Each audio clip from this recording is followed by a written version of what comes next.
Have you ever seen one of those photos of a bird that's so sharp, so vibrant, you feel like you could almost reach out and touch it? There is something truly special, a kind of magic, in capturing that one perfect shot. It's that moment where connection and patience all pay off. And today, we're going to break down exactly how you can start capturing those incredible moments yourself. You know the ones I'm talking about. You see these stunning photos of a kingfisher diving into the water, or maybe an owl in totally silent flight, and you just think, wow, how is that even possible? It can definitely seem like it's reserved for the pros, but I promise you it is absolutely a skill that you can learn.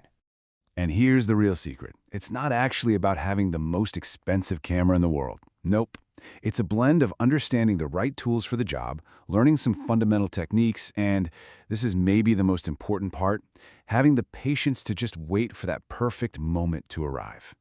So, are you ready to start our little expedition? Here's the plan. First, we're going to talk about why your camera really matters. Then, we'll get into the essential gear you'll need.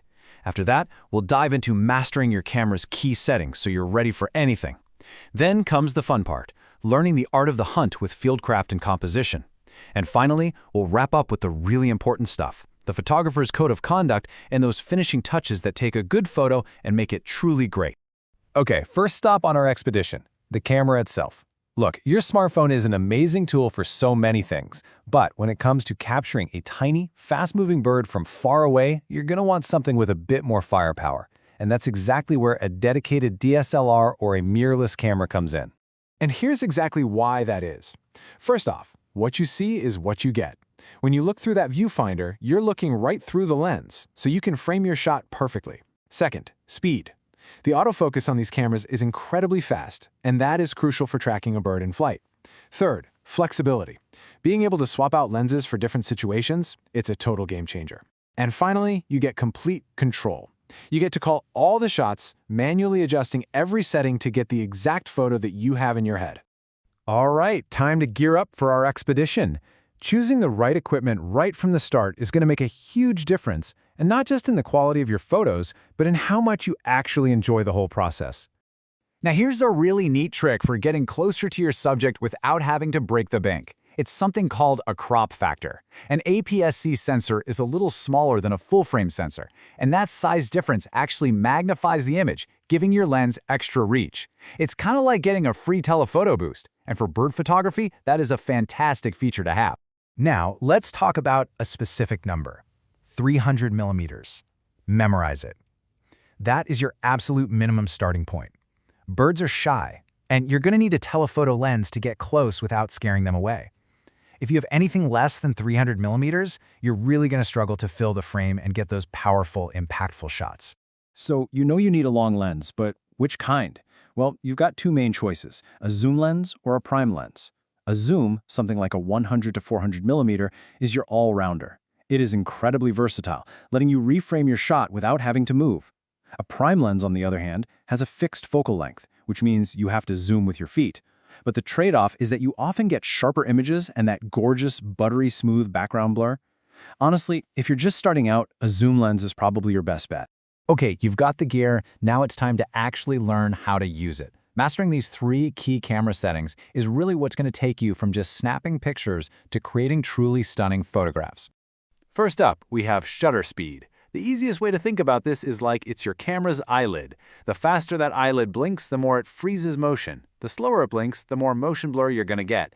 And for bird photography, trust me, a fast shutter speed is your new best friend. So here's a good rule of thumb. For a bird in flight, you're going to want a shutter speed of at least 1/1000th of a second. That'll freeze the action completely and give you a crystal clear image. But don't be afraid to experiment. A slower shutter speed, when you combine it with a technique called panning, that's where you follow the bird with your camera, can create a really stunning artistic sense of motion. Next up, we have aperture, which you'll also hear called f-stop. This setting controls 2 important things, how much light comes into your lens and your depth of field. So a wide aperture, like f4, will let in lots of light and give you that beautiful blurry background that really makes your subject pop.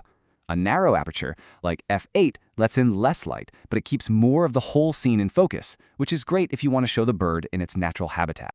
And last but not least, let's talk ISO. This is basically your camera's sensitivity to light.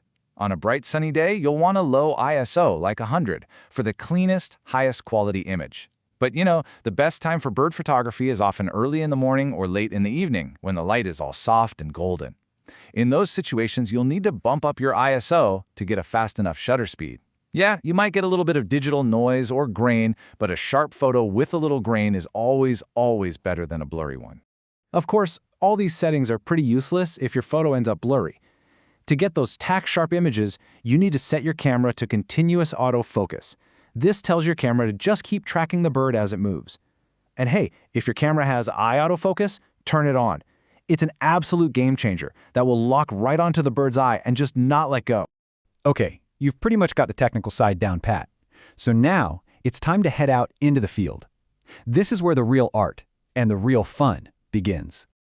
A successful bird photography trip usually follows these 5 steps. First, you scout your location. Look for places with food, water, and cover where the birds are likely to be. When you get there, don't just charge in. Take a moment, observe from a distance with your binoculars, then approach slowly and quietly. As you get closer, start thinking about your shot. Look for a clean background that won't distract from the bird. And finally, wait. Be patient. The best shots almost always come to those who wait. And this brings us to our final and, honestly, our most important section, ethics. As wildlife photographers, we have a huge responsibility to our subjects and to their environment. It's actually really simple. The welfare of the bird always comes first. That means no using bait to lure them in, no flushing them out of bushes, and giving any nests you find a very wide berth. Your photo is never more important than the well-being of your subject. Remember to respect the environment, follow the local rules, and leave no trace. A little bit of editing can go a long way, but the goal is to enhance what's already there, not to create something that wasn't. Just a few small tweaks to the brightness, contrast, and color, and maybe a slight crop to improve your composition can really make your photos pop while still looking natural. And really, that's what this is all about. After all the planning, all the patience, and all the practice, this is the reward: capturing a fleeting moment of wild beauty and being able to preserve it forever. So, we've given you the map, the tools, and the know-how. Now it's your turn. It's time to start your own expedition. The amazing world of bird photography is out there waiting for you. What will you discover?